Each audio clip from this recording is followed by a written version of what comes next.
I've stood in all four of those rooms, from draft day to league minimum, from league minimum to arbitration, from arbitration to free agency. And here's the reality. At each one of those levels, it's a completely different financial world.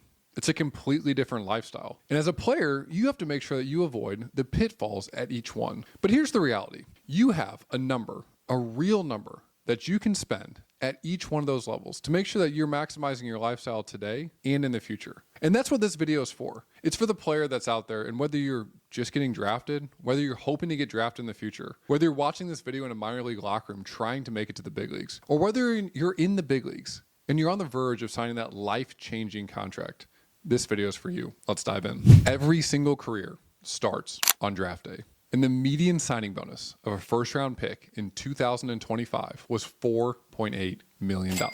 Now, I need you to understand you're not actually getting $4.8 million. After roughly 37% in taxes and 5% in agent fees, your $4.8 million gets reduced down to roughly $2.7 million. And here's the framing I want every athlete to understand as we walk through this entire video. We're going to have three buckets we're going to talk about. Number one is going to be our foundational bucket. This is money that we're going to have saved and invested for our future. Number two is either going to be lifestyle/reward purchases. I want you to think about this as your spending bucket. Remember, this money is a tool. It's meant to actually be used. And then the third bucket is going to be our war chest bucket. This is going to be money that we have set aside in cash. Because I want you to understand, the only thing that I do know is from draft day when you're 18 to 21 to when you're 30 years old, your life is going to change a lot. And baseball is full of unknowns. So let's take a look at what these real numbers look like. You see, in stage one, we have a huge number at the top, $4.8 million. But remember, I talked about those taxes and I talked about those agent fees. And after that, we're left with about $2.784 million. Now, remember the three buckets we talked about. We talked about our foundation bucket. We talked about that spending bucket. And then we talked about that war chest bucket. And we want to allocate money to each of those three buckets. Number one on the foundation bucket, this is money that's invested for the long term. Here we have 85% of our money going into that bucket. And what you can see is that leaves us with about $2.366 million. The second bucket, this is our fun bucket. We're actually spending some of the money that we have. But these are reward purchases. And this is a one-time purchase that we're making. For most of the athletes who work on the draft day, this is a new car. The most common new car, a Ford Raptor. $139,000 or 5% goes into this spending bucket. And then on the third bucket that we have is we have our war chest bucket. Remember, we want to make sure that we have plenty of money in cash because we don't know what's going to happen with baseball. The reality is, for every first-round pick, you have a 1 in 3 chance of actually never playing even one day in the big leagues. So we have to make sure that we have cash set aside because we don't know what life is going to throw at us. And heck, when it comes to baseball, nobody really knows what's going to happen. So now let's consider maybe the most important number of all. We're going to take our foundation bucket and we're going to multiply it by a percentage. In this video, we're going to call this our safe withdrawal rate. And all that means is how much money could we actually pull off of the money that we have invested in our foundation bucket to live on forever and never touch that initial principal and interest. And my friends, my athletes out there, this is the most important number to understand. So we take that number, 2.366 million, we multiply it by 3%. What does that give us? Roughly $70,992 per year forever without ever touching the initial principal and interest. This number can go up with inflation. So when things start costing more money, you're going to have the equivalent of $70,998 in today's dollars, even into the future. This is an incredible head start. But to do this, you have to make sure you allocate to these right buckets. Now, the biggest mistake that I see on draft day isn't actually players going out and spending all their money. When I think about the players that we work with at Moment, they are really, really good stewards of their money. But the thing that I think is often the biggest mistake is if a player doesn't have clarity around what is in the foundation bucket and what they could actually spend forever.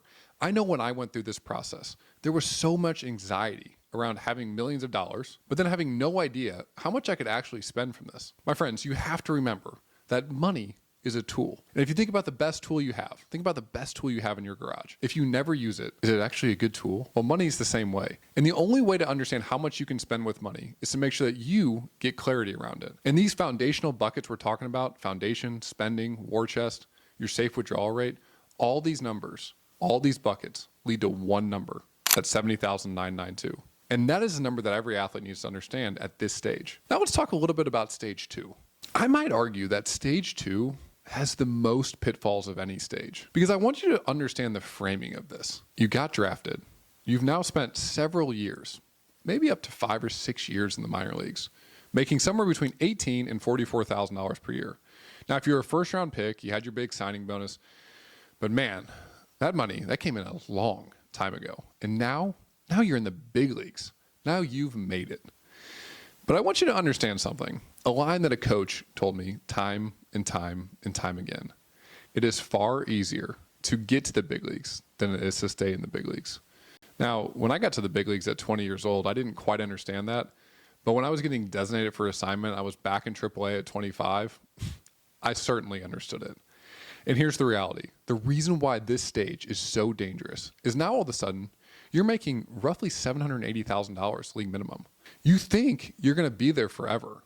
But the reality is most players that play in the big leagues, that actually get there, will never actually get to arbitration where the real money starts coming in. So we have to apply the exact same framework that we talked about in the draft. And a couple things that we need to understand with this. If we take a look at these numbers and we continue on with our draft example, and let's add to it, we're going to have the same 3 buckets. We're going to have our foundation bucket.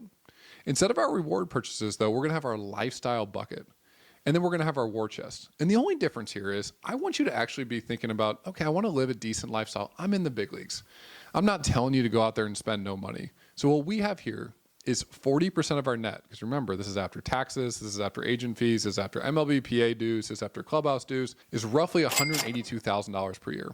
That's a really good lifestyle to be able to spend $182,000 per year. Now, in this scenario, we're still adding another 60% of that net, $273,000 to our foundation bucket. And then we have roughly 2 years of our average spending in our war chest.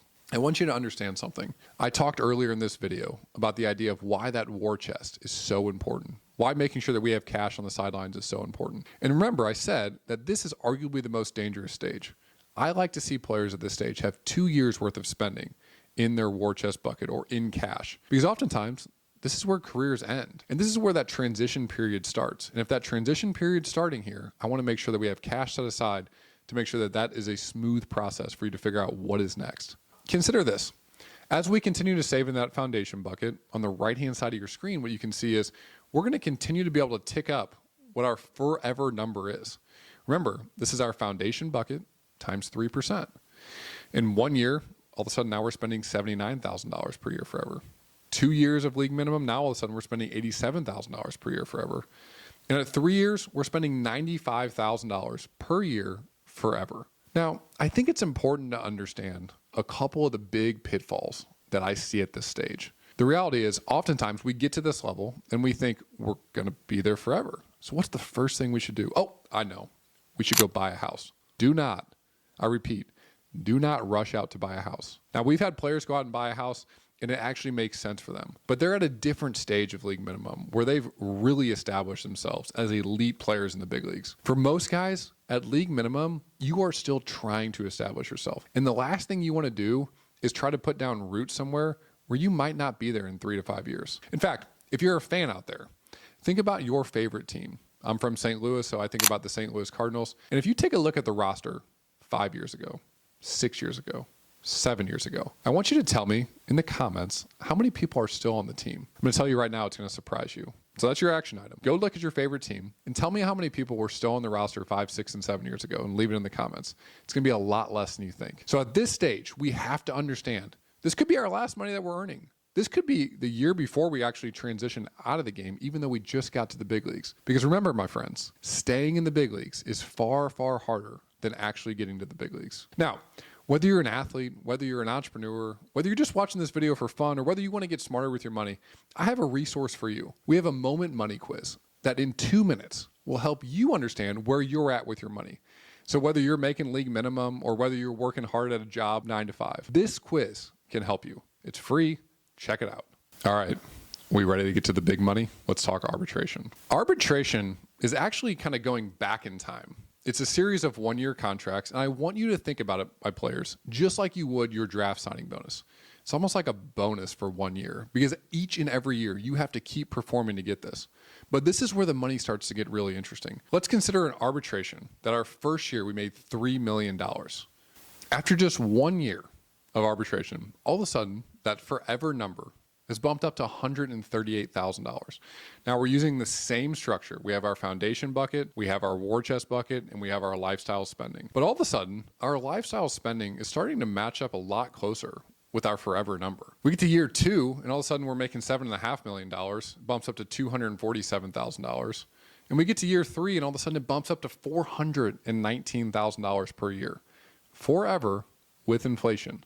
My friends, I think the important thing to understand here is, in order to even get to this stage, to have $14 million in your foundation bucket, this wasn't just from arbitration, this wasn't just from league minimum, and this wasn't just from the draft. It was a combination of you doing the right things on the upfront. Because ultimately, the best thing an athlete can do is make sure that on day 1, those first couple years, they start to set the foundational elements that they need. They start to develop the habits of spending less than they make.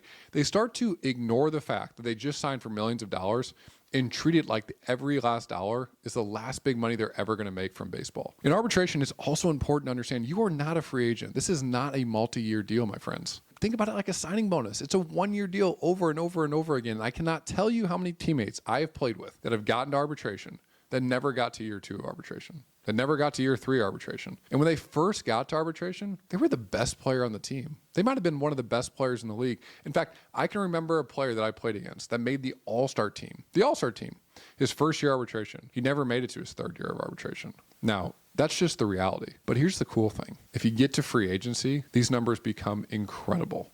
Let's take a look. Now, for our example, we're going to use $15 million per year in free agency.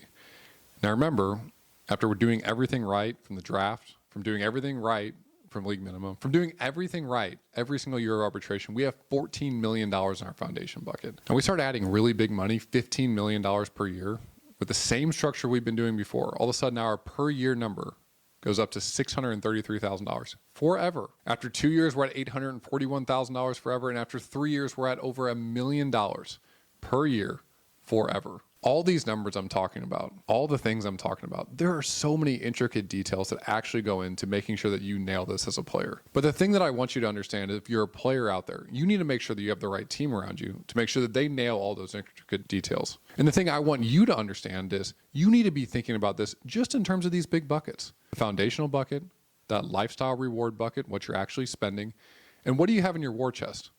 Because remember, the foundational buckets can be really simple to think about. What percentage are we actually saving to get to our foundational number that we could spend forever? What are we actually spending from either a reward purchase or a lifestyle perspective? And remember, don't forget about the cash. What do we actually have in the war chest bucket to make sure that we are actually maximizing the opportunity set that we have, but also realizing that baseball is full of unknowns. We don't know what's going to happen in the future. I've seen it. I've lived it. I've advised clients through it every single stage. And the important thing to understand is it's really easy for me to sit up here and show you these numbers and show you what the opportunity set is. But the thing that you need to understand is this opportunity set doesn't happen without you being intentional about your money. It doesn't happen without you establishing the right habits right from the start. Time and time again, one of the biggest mistakes that I see athletes make is they don't start prioritizing this stuff until the very end of their career, when they should have been doing it from day one. And the reality is, baseball is an incredible launching point. It's an incredible launching point for your life in so many ways, particularly your financial life. But you need to remember, you are going to be a former player a lot longer than you're going to be a current player. And when you're 40, 50, 60 years old, those decisions that you made at 18, at 25, at 30, you're going to be reminded of every single day. So I want you to ask yourself, if you're a player out there, what are you doing with your money? How confident are you that you know what your forever number is? If not, check out our team. We might be able to help. As always, my goal is to help you get smarter with your money. Until next time, my friends.